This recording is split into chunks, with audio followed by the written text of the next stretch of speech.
every time somebody reaches out about, I want to buy your practice, are you willing to sell your practice? I always do the dog and pony show. I'll always say yes. We'll always sign NDAs. I'll send them whatever information that I want, because a lot of it is like, it does two things for me. One, it helps me understand what specific buyers are looking for. Like, oh, PE firms are looking for X. Strategic buyer, like a PT chain or something like that, might be looking for this other factor that's more important. Sometimes it's like an asset sale versus a stock sale, all that kind of stuff. Kick it.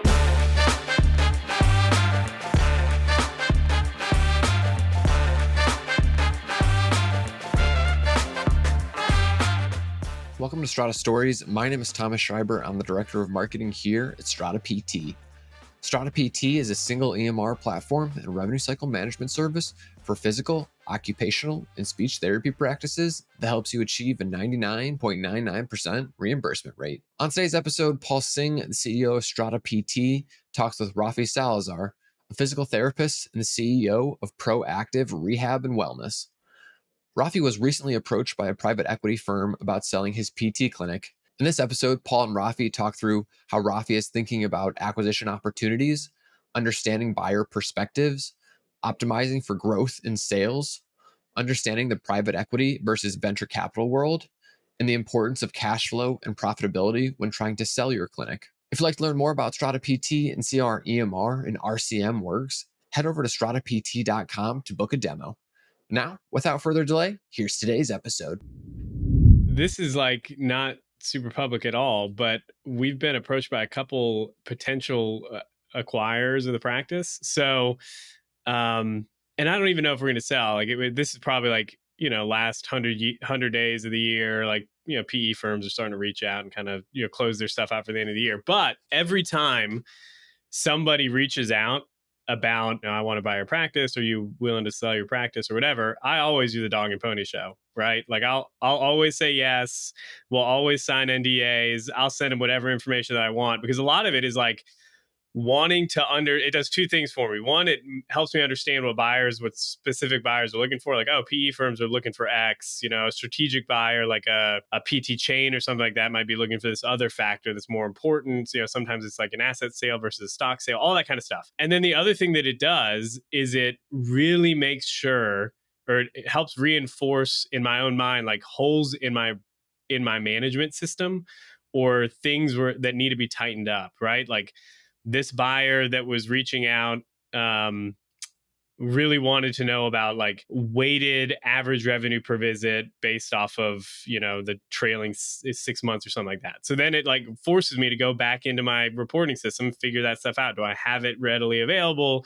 How easily can I get a hold of the data? Can I track the data down? Can I get it turned around for them?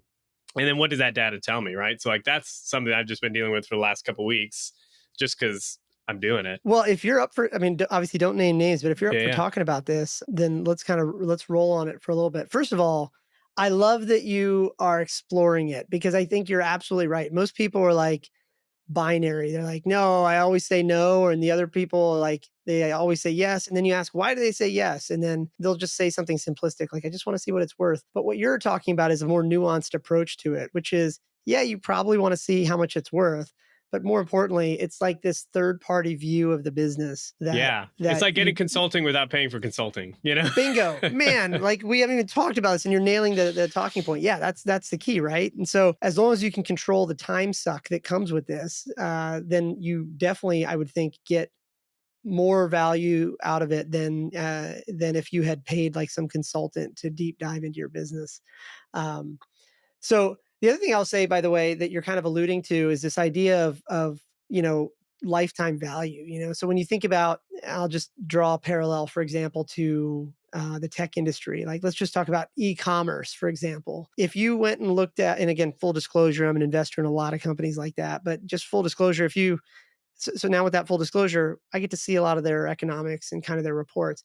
One of the most common reports in those businesses is a cohort analysis of the lifetime value of their customer, so that you can figure out, like, okay, how much is an average customer worth, and how does that change over time, based on what ads you ran last September, the customers that came in around that time. Now it's a year later. How much money did you make off of them? My point is, it's so taboo to talk about that in this particular industry, but yet you just mentioned specifically that's one of the questions that these private equity folks are asking you is like, essentially, what is the lifetime value of a customer over the trailing 6 months or 12 months or 18 months? And you're right. A lot of practice owners, they probably don't even know what that means. And very much fewer of those people that do know what it means probably even have access to the data. Um, but yeah, it's like, I remember at one of my businesses, it was like we knew that a customer that it costs us about $35 to get a customer. This is like in the consumer space, right? But we knew that like it costs us about $35 across all of our ad channels to get the average new customer. But we knew we'd make 4 grand off of that customer over the subsequent 4 years. So when you start to think about that, it's Yeah, like, it's no brainer. Back your yeah, if truck you of money know up for that, the ads, you know? bingo, right? It's like, that's the proverbial tree of life. And as long as you track your cash flow, you can just pile drive a lot of cash into customer acquisition. And that's like the kind of conversation that we don't talk about in this industry. PTOT and speech is like, it's like taboo to talk about patients as customers. But, whether or not they're willing to come back to you is a pretty good proxy of whether or not you actually delivered great care and in a brand that they represent or that they remember and things like that. So if you don't mind, I'm curious, like, was that like, are there other questions you're getting from the PE firms, that you're like, I don't know. Like, I just want to leave the question kind of vague. Like you mentioned gaps, like you're finding gaps in your management, in your reporting and stuff like that. What are some of the ones that like, caught you by surprise that you had to go fix later? Yeah, I think some of them have been around like just the actual like day-to-day management of the business. So I know we've talked about this in past episodes, but like I treat maybe a patient a week. Like I'm not really in the clinic at all unless, my OT calls in sick or something like that. And as far as like the day-to-day running of the business goes, I mean they reach out to me for like big decisions, should we pay this, should we not pay this? Like I run payroll,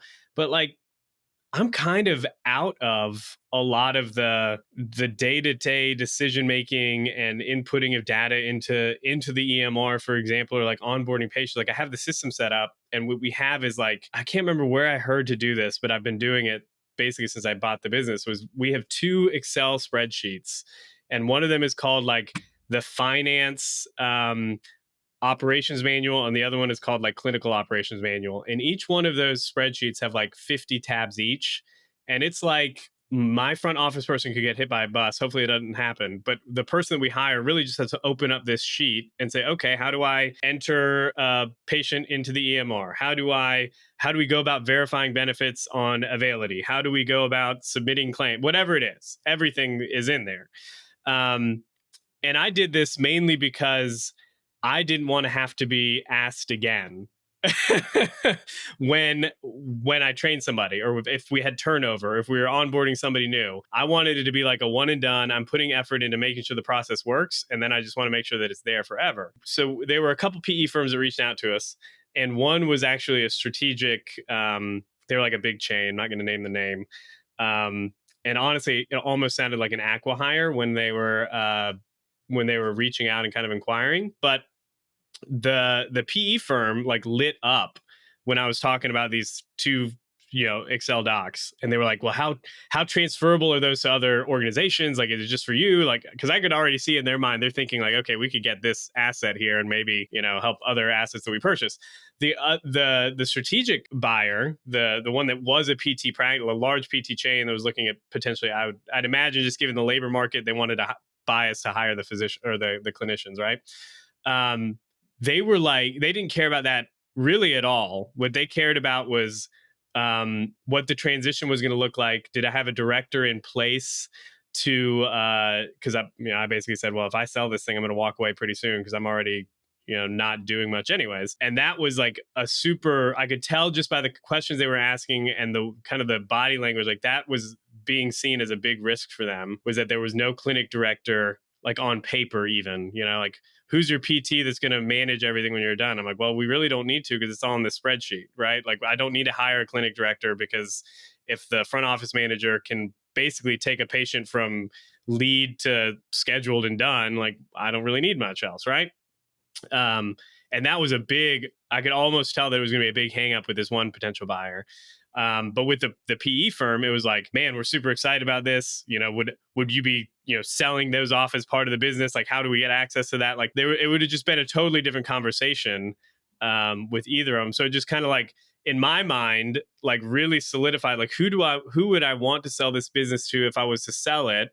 And then obviously without those kind of conversations, I'd have no idea, like, okay, like for this type of buyer, let's say I want to go with a strategic PT big chain and kind of put our organization into another quote unquote PT organization. The way the business is structured needs to look a lot differently than if it's a PE firm coming in and they're rolling this into a portfolio of healthcare businesses, and they really are cared about operations and financial performance and things like that. I know some clinicians are going to hear that and already be like, well, you should never sell to something like that. But it's a real possibility. You're going to sell your business either to like three options, right? Either somebody that you work with or that works for you is going to buy it from you as some sort of like small little deal.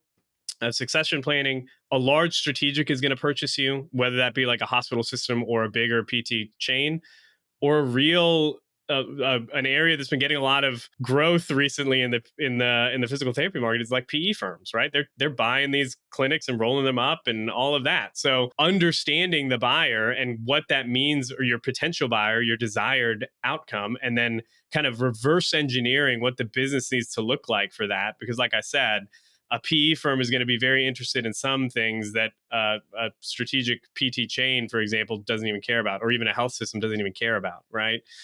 So you could be putting a lot of effort into something that doesn't really matter if you want to just sell to your local hospital system or to your local I don't know, big PT chain. Maybe throw two comments out there and let's see where you're comfortable going with this. I think the first is that like one of the many unspoken things about this kind of process you're going through is that the less reliant the business is on you, the owner, the better terms you're going to get. And just for brass tacks here, I think it's the difference between like getting 95% cash up front and 5% held in escrow for a year to make sure that you know, uh, are around in case they need you.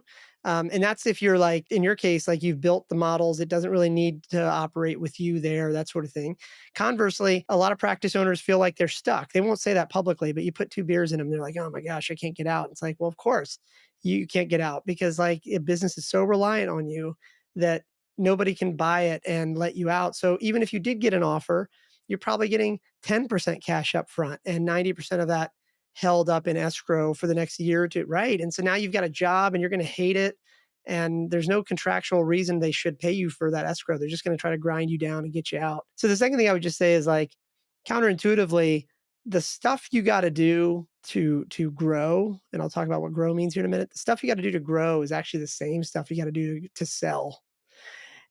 And and like to that point of grow, you're right. I love that you're like so matter of fact about it, that there's an exit no matter what. And I would just kind of amend my suggestion or like my contribution to what your thought there is that like you may not have started your practice planning to exit, but I guarantee you, anybody watching this on YouTube or whatever, I guarantee you that if we were sitting down at a table, we had like three glasses of wine and the conversation's flowing. If I said to you, well, do you want to retire at some point? Or do you wanna, like, live on a sailboat or, like, something cool, right? They'll almost always say yes, because like, nobody actually goes into business or starts a job anywhere and says, "Gosh, Yeah, I I can can't wait die to at my work until desk I at hit age the." 74. Bingo. Yeah, yeah, yeah. So it's like, yeah, the both, so yeah, there is an exit, and the exit could be you as a owner of the business taking dividends, or it could be you as the owner selling it to strategics or to private equity or to some other operator, right? So like the fact is there is an exit there, and anybody that says otherwise is either lying or delusional. um, but I think it's interesting. I again, full disclosure, I come from the venture world, so I do a lot of investing. But prior to that, I actually come from the data center and infrastructure world. And a lot of the playbooks that we have in those businesses, like it's a highly secure business, you can't be reliant on any one person, that sort of thing. And one of the things I remember from the earliest days, I started that business yeah, I guess about 24 years ago now. Um, we had this like expensive consultant come in. Like I think we were 2 or 3 years into the business. We're doing a couple million in revenue, and some of our larger customers needed us to have certain compliance in place. And so you have to hire these like consultants to come in and find every hole in the business. And these are almost in that industry, they're almost always ex-military. They're like senior officers that have like, yeah, they're just like hardcore. They will find every gap in your business, right? And I still remember to this day, one of the issues was they said one of the threat vectors they said was like, "Are you reliant on any one employee?" And I was like, "I don't think so." Like I thought I was like so proud of myself. I'm like, "Look at all these people, it's working." And he said, "Okay, well, the policy is that you need to randomly send somebody home for the week, pay them, of course. It doesn't come out of their PTO. Just randomly, you need to have a policy in place where every month you're picking somebody on in the business randomly. You send them home full pay, everything, but you disconnect their computer and their access to any systems while they're away." And it was so weird. I was like, "What are you talking about?" And so the long story short there is that like, just to prove it, he asked me to pull up the access controls of somebody that was actually on an approved vacation back then. This is like 2001, 2002 probably. He's like, "Okay, well, let's see if I'm right." And so he's like, "Who's on vacation right now?" So I pull up the three people that were on vacation. He's like, "Okay, pull up their access logs to any of the control systems at the data centers." Because it's all coming through the VPNs or whatever. Sure enough, here we go. We got these guys, gals that were off for the week. They're sitting on the beach in Cabo, wherever they're sitting, right? But they check their email 4 times a day. Probably innocuous, like, right? But they were also sending emails. And it's like, well, what is that? And so he's like, well, look, from a security standpoint, we can't now say that you're not relying on any one person. Why does that person have to do it? My point is that like the once we really understood little edge cases like that, number one, we got way better as a business, like building ourselves up into not being reliant on any one person. But secondly, the value of the business skyrocketed. And like obviously every business is different. I don't know if you want to comment on this or not, but like in my experience, the further and further you can get away. So like I have this belief that there's the operator, the owner, and then the investor.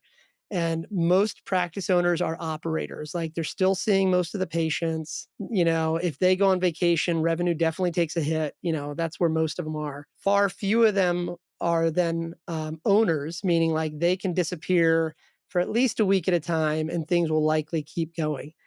But then, like, the holy grail is getting to what I call the investor level, where you basically are nowhere to be seen on the website. Even though you might own 100% of it, you're nowhere to be seen anywhere on that site. And this thing can run without you, and you're just pulling the profits on the back and reinvesting it into something else.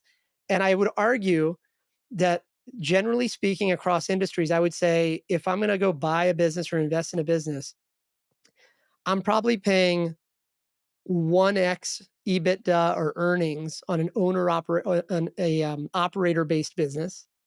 I might pay 3 to 5x EBITDA on a owner based business, but I might pay 20 to 40x on a bit of EBITDA on a investor owned business because it's relatively turnkey. And that, I only share that because for anybody listening to this, it's like there's other content creators out there like, here, I'll teach you how to sell your business, and they're all peddling the same stuff, but nobody ever talks about what the term sheet looks like, you know. Um, and I always tell people like when I'm negotiating on the buy side as an investor, I'm like, look, what do you think is most important? Most of these people, this is the only transaction they've done in their life, and so it's a big deal for them, right? And so I'll just to teach them, I'll be like, so what's the most important thing? And they'll say, of course, it's valuation. And then now I've never done this, by the way. If you Google me, like I got good reviews and all that, like whatever, 3,200 companies in, right? But just to teach them, I'll say, okay, great. Write the valuation on the piece of paper, send it back. I'll give you any valuation you want, but I get to control all the other terms. And the point I try to make to them within the next 10 minutes of that conversation is that that term sheet is only going to be a page or two. And the big number everybody's going to look at is the valuation, but it's all the other terms in conjunction that matter. Like I could give you $1 billion valuation, but hey, Yeah, if you have 99 to grow point, the business 100 times before the end of the year or something, boom. yeah, That's right. And that's this. I'm not trying to talk anybody else out of it. I'm just saying, like, this just to tie it back to this core idea. Like, I think you're so smart for just exploring these because you're basically getting the consultant's work without having to pay for the consultant's work. Um, So that's super cool. I just wish more people kind of talked like that. Um, what out of curiosity, is there anything like anything else like if we time traveled back to Rafi 5 years ago, just pick a date, whatever, right? We went back 5 years ago and we said, "Hey, man, you're going to talk to some private equity people here in a couple years. Um, are there things that like you now know that you would have like told 5 year younger Rafi to do to get in place way before you Oh, ever for even sure. Yeah, yeah, yeah? yeah. I What does think that look like? so. Some of it, and I kind of like came upon this in happenstance, this big one that I kind of realized. So there's like obviously there's like what is attractive to a buyer, but then there's all this like financial and tax obligations that happen to the seller as well, right? Like whether it's an asset sale versus a stock sale, and what gets written off, what doesn't get written off, and all of that. Um, like one of the things that we did, and it was really because it was more of a I saw the business opportunity, but it was also like a passion project. I was a consultant for the Department of Behavioral Health and Developmental Disabilities here in Georgia. This is gonna be a long way of getting to what I'm talking about here, but they basically, in order to see patients that are being served under that have those kind of needs, adults with developmental disabilities, you need to like become this waiver provider. Becoming a waiver provider in Georgia is totally, I knew who to call because I was a consultant. Like I knew the people in the governor's office and at the department and at the, like I knew the people to call. And it still took Proactive, the business that I run, 4 years to become a provider. And these provider numbers are like, once you have them, you're pretty good. But it takes 4 years if you know who to call to get one, right? And there's I think three registered providers in the state of Georgia. I think there's something like 36,000 patients that are on a wait list for services. So like you can start putting the pieces together like this. If you're a provider, there's some upside, a potential upside there, and a giant moat, right? And I was doing this kind of just because I was a consultant with this group before I bought the business, and I was like, well, I'll have a clinic. It just makes it makes sense. I've got the skill set. It's something that was kind of like an emerging area of practice, so we could probably attract some future staff and team members that wanted to work in this field. There were a lot of positives to it, and I didn't really think at all about the long term strategic implications of that. But what it means is that if we sell this business down the line, um, because the TIN number is associated with this provider number, an asset sale won't cut it for whoever buys this business, right? So that automatically puts you in a different type of category of sale. And I'm not a genius when it comes to the taxes and what that means. But when I mentioned that to my accountant the other day, I was talking to him. He's like, he got all excited about like what that meant for me in the write offs and like how it was going to be a beneficial sale for me as the owner, if we were to sell to this organization, right? So I think if I had known that 5 years ago, I would have just been thinking about what can I do in the business that makes the actual entity itself valuable so that it gets purchased as a stock sale rather than an asset sale. Like when I bought the business, there was really nothing to it. I was buying the goodwill and the equipment and the patient list, right? And that's what most people are selling in a physical therapy business. Yeah, those are the assets of the business. But if there's a way that you can sell the actual entity itself, again, I'm not a tax person, but apparently there are tax benefits for you down the line as far as like what can get written off, what gets, all of that kind of stuff. And it's also a reason why a lot of buyers want asset purchases versus stock options, right?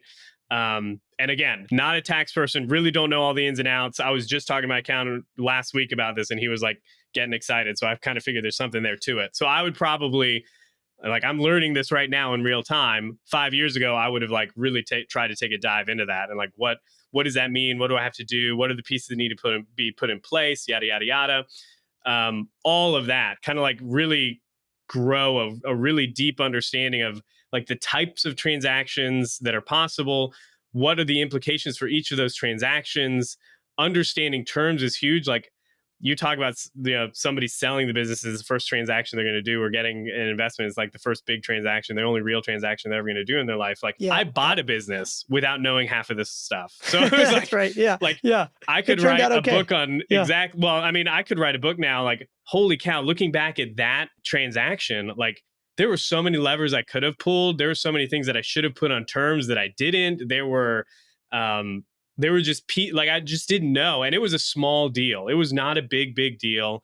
I tell people like I bought the business for less than I owed on my house, right? Like it was not a massive multi-million-dollar investment, but having gone through that once, being on my side now, thinking about maybe selling it or what it would look like there are pieces in place that I'm aware of. um, like even just like cash in the bank and what happens with accounts receivable and stuff like that. Like it's huge. I think, but I love what you just said there, though. Like you did a deal before without, it turned out just fine, right? So these are optimization problems. And by the way, full disclosure, like I'm not in the business of buying practices or anything like that. I just, I'm investing in tech companies and stuff. But, standing offer, if you ever want a second set of eyes on term sheets, I'm happy to do it.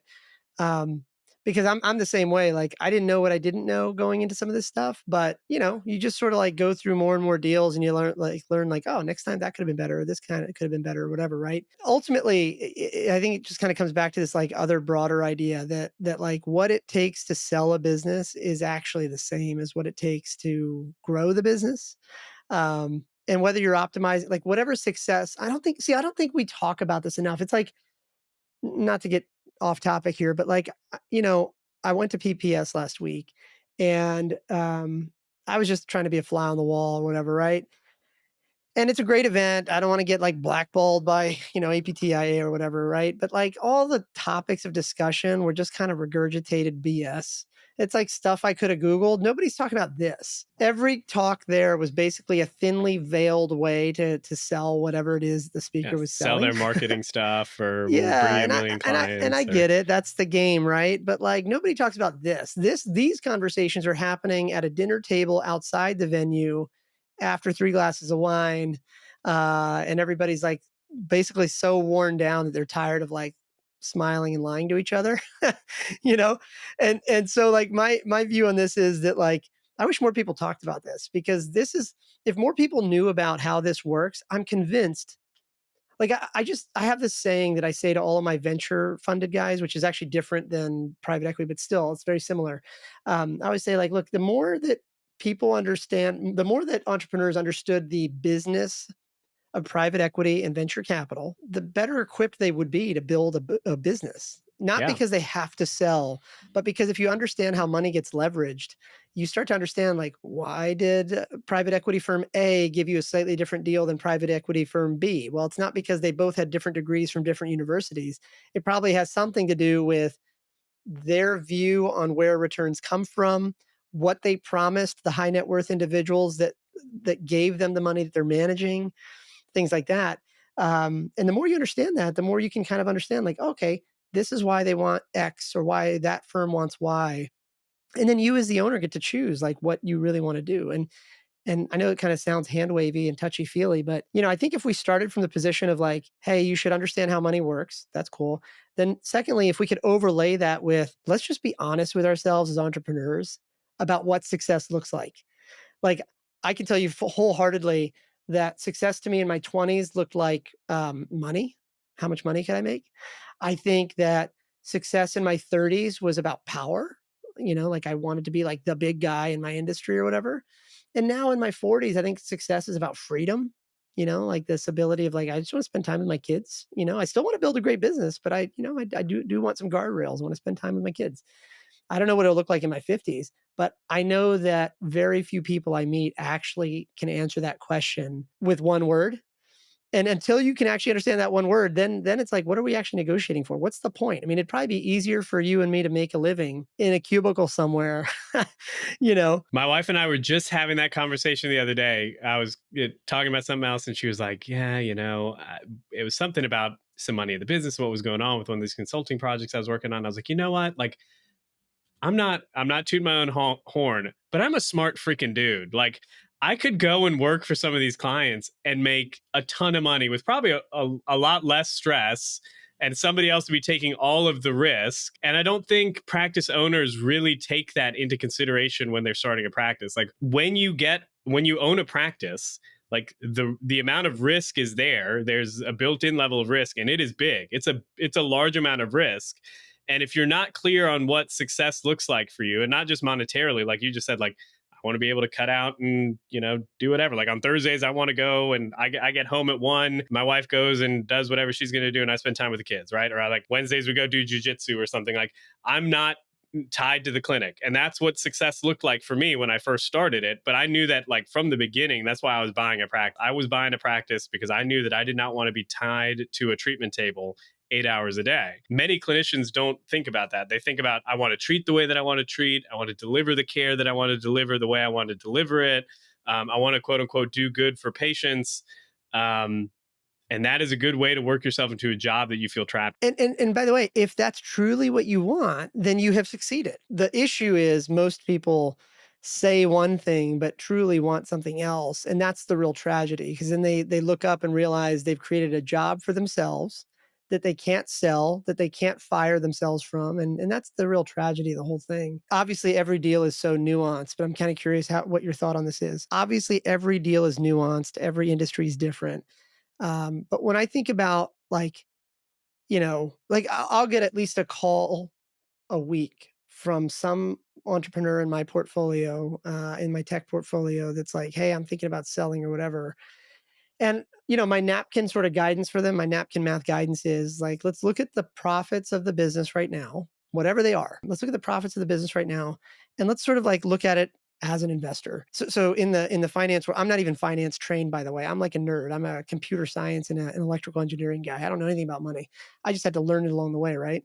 And so the way to think about this is that at a high level, there's a concept called alpha and beta. And generally speaking, beta returns, like the Greek letter beta, beta returns are basically stock market averages, or, like the New York Stock Exchange grows on average 8% every year.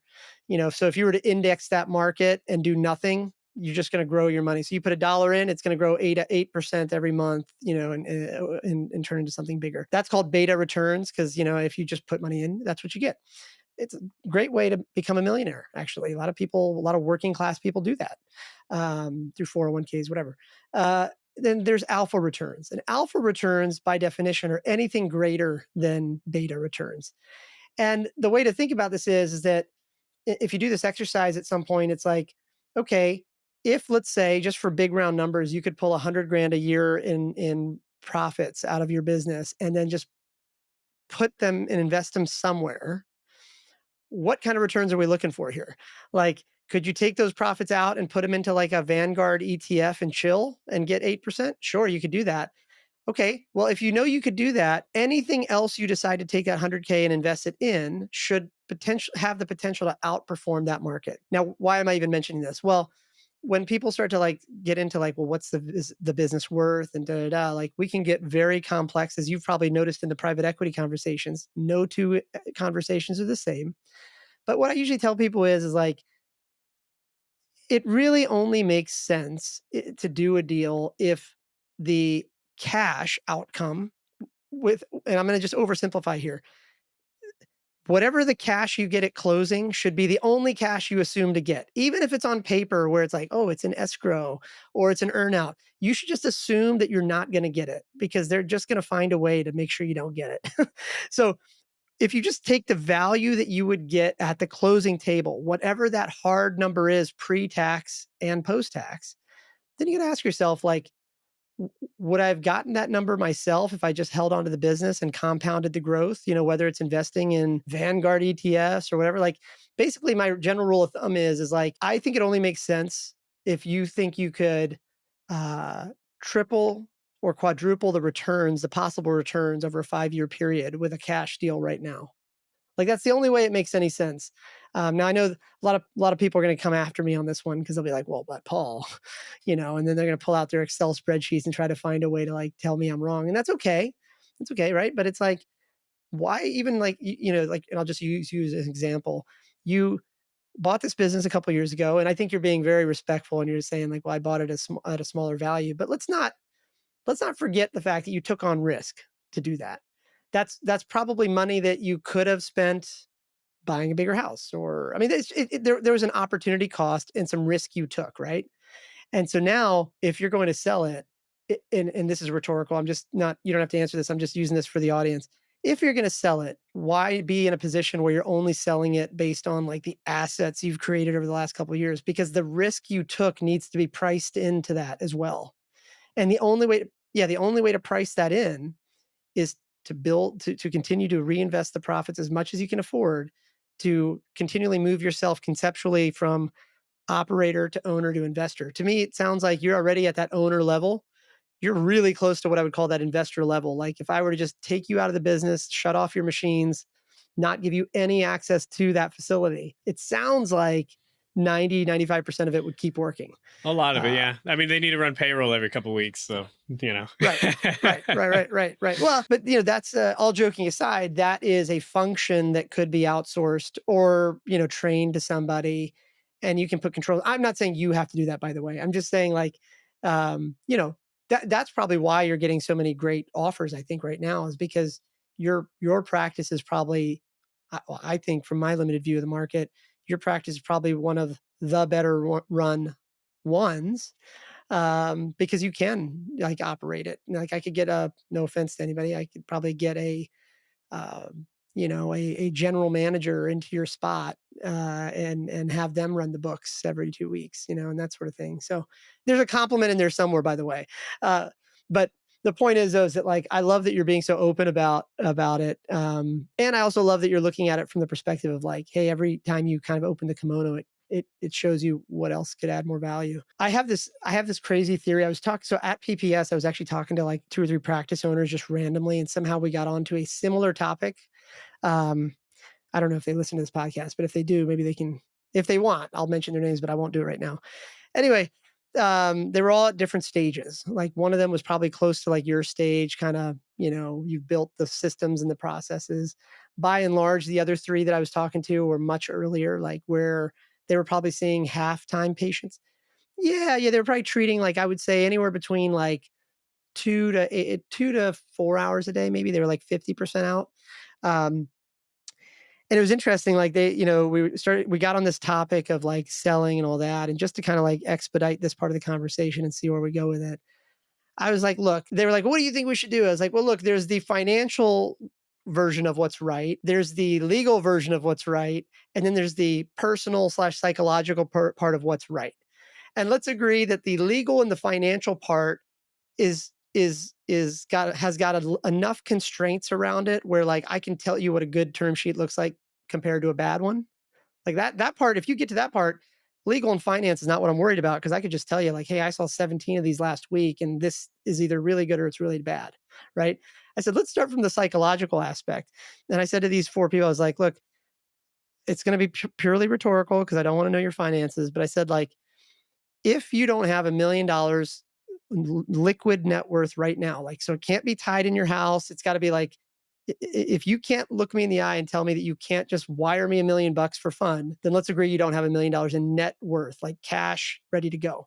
And it's very uncomfortable, right? Because people don't talk about money like that. And so I didn't force them to say yes or no. I just said like, if you don't have $1 million in net worth and you control the majority of these businesses, then I would argue that every quarter that when you close your, like most businesses close their books every month as they should, but I would say every quarter to these guys, what I said was every quarter until you have $1 million in net worth, I would challenge you to take 50% of the profits and bonus yourself out.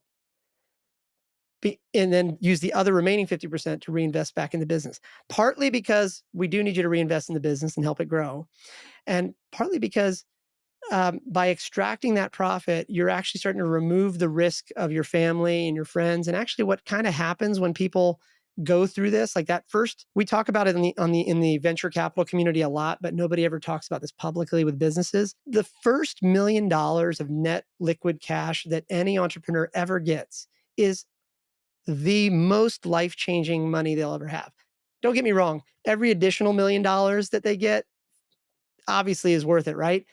But when people go from paycheck to paycheck or mortgage to no mortgage, like that first million changes everything.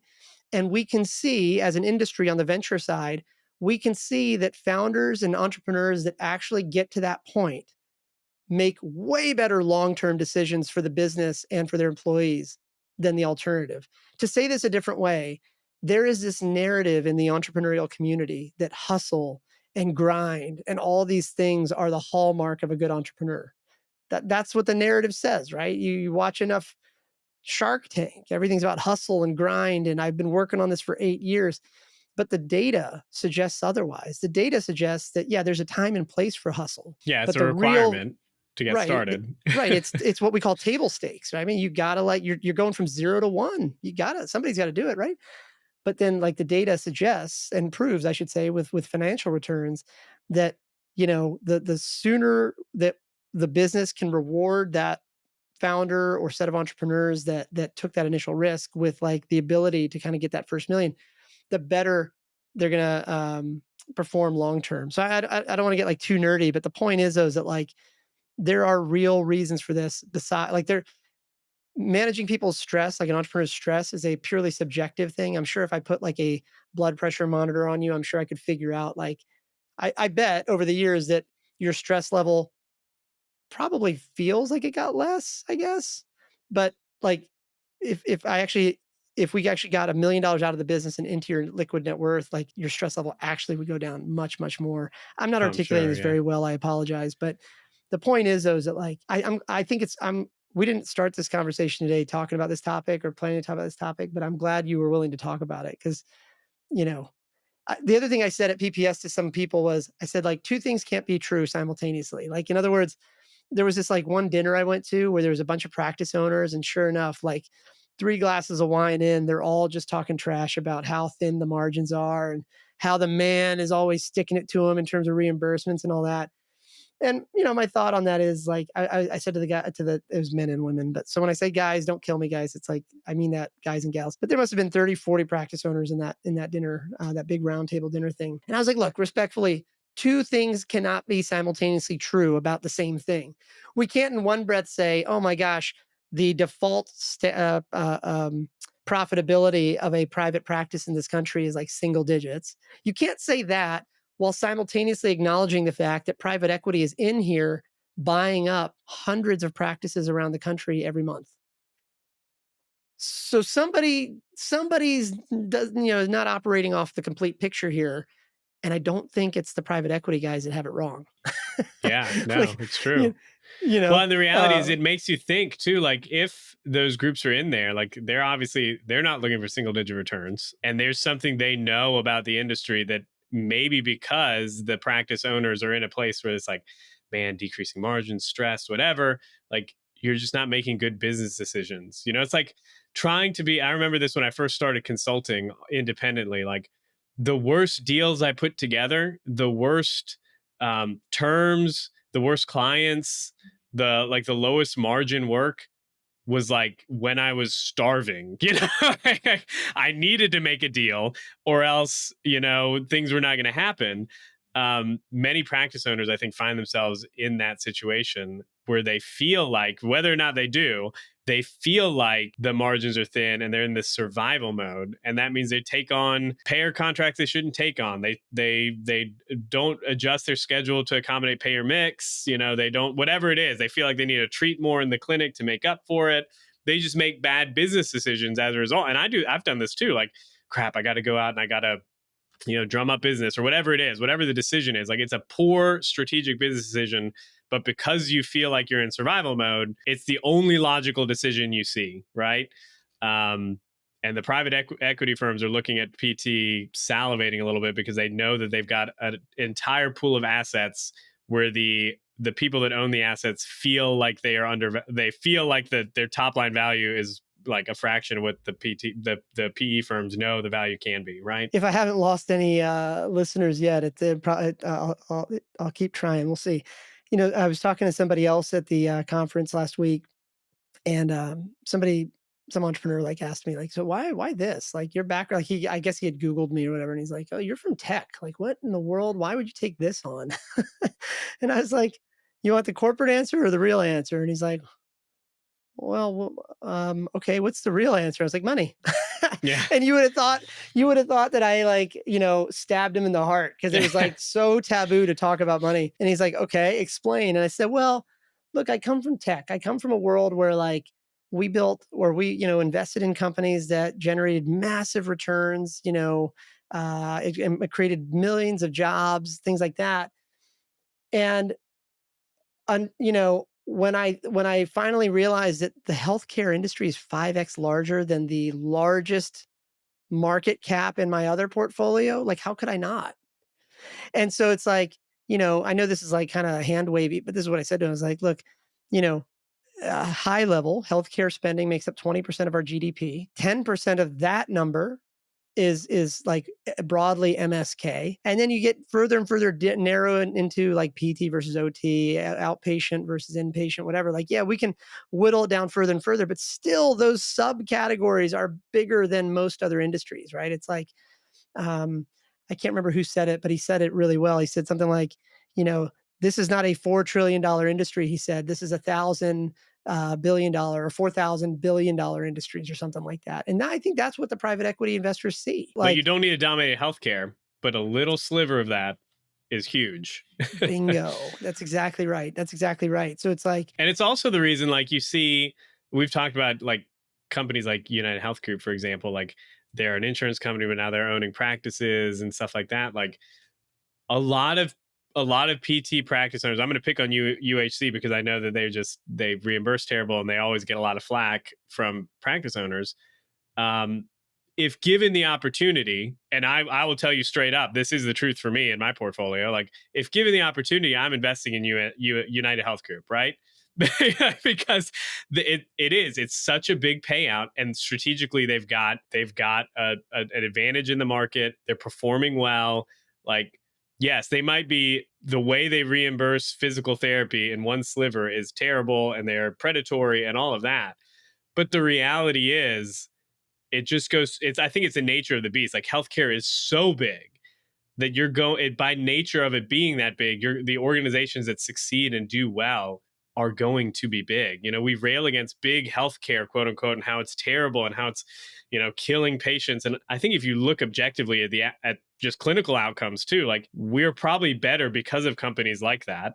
you know um it's so there's just, you can't have it both ways, right? Like, you can't have this great opportunity and this plethora of potential upside returns and not have those big companies come in. So you almost need to look at, like, how do I position my business to succeed within that environment? Because it is hard for small practices. You're going to get squeezed by big healthcare systems and companies that are getting bought by Optum Physical Health and stuff like that. I would almost say that's a feature of the TAM, not so much a bug of it.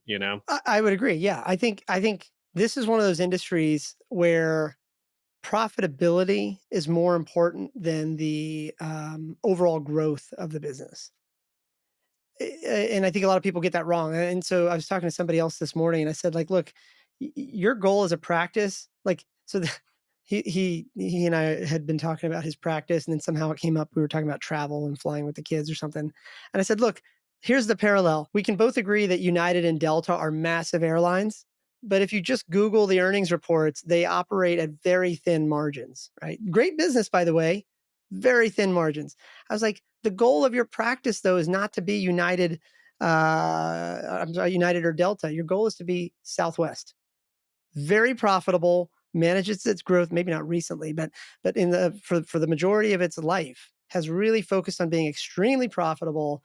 And let's try to be more like Southwest as a practice owner, because that, if you nail that, the expansion opportunities and the exit opportunities open up for you, whether you want to sell it or you want to buy somebody else. Like, either way, as your margin increases, your opportunity surface area does too. Or just enjoyment of running the business. Like, you were just talking about, like, how many practice owners, like, get 3 glasses of wine in and they're like, I hate this place, I feel like I'm chained to the like, whatever, I can't get out, I can't fire myself. One of the books that I read early on was Built to Sell by John Warlow, which is a great book, everybody should read it. But one of the things that he says in that book is that by so it's this guy, he's trying to sell this marketing firm, and he, like, takes the steps to basically make it a productized service, right? So that's the basis. But at the end of the book, the main character is like, you know what? Like, I'm enjoying running this business now. Like I hated it at the beginning. It stunk. Cash flow was wonky. I felt like I wasn't making any money. Puts the systems in place and has a well-running business. And now it's enjoyable to run. Like I felt like the very same. I was kind of forced into the situation because when I bought the practice, I was an OT and it was only credentialed for PT. So it kind of forced me to not be in the clinic. And I think that was the saving thing for me, because if the only way that I was going to build revenue in my mind was a treat, then we wouldn't be having this conversation. I'd be downstairs treating people, right? But I have fun. I tell people all the time, like I genuinely have fun running the business. Like I thought about selling it maybe once or twice here, there, and the other times, but like I'm just enjoying it right now. We got a good team. We're making decent money. It's not like we're not taking over the world. We're not putting proactives in every corner, but we run a profitable business that is fun to be at, that I enjoy, coming to the office. And that's huge for me. Thanks for listening to another episode of Strata Stories. Strata PT is a single EMR platform and revenue cycle management service for physical, occupational, and speech therapy practices that helps you achieve a 99.99% reimbursement rate. If you'd like to learn more about Strata PT and see how our EMR and RCM works, head over to stratapt.com to book a demo.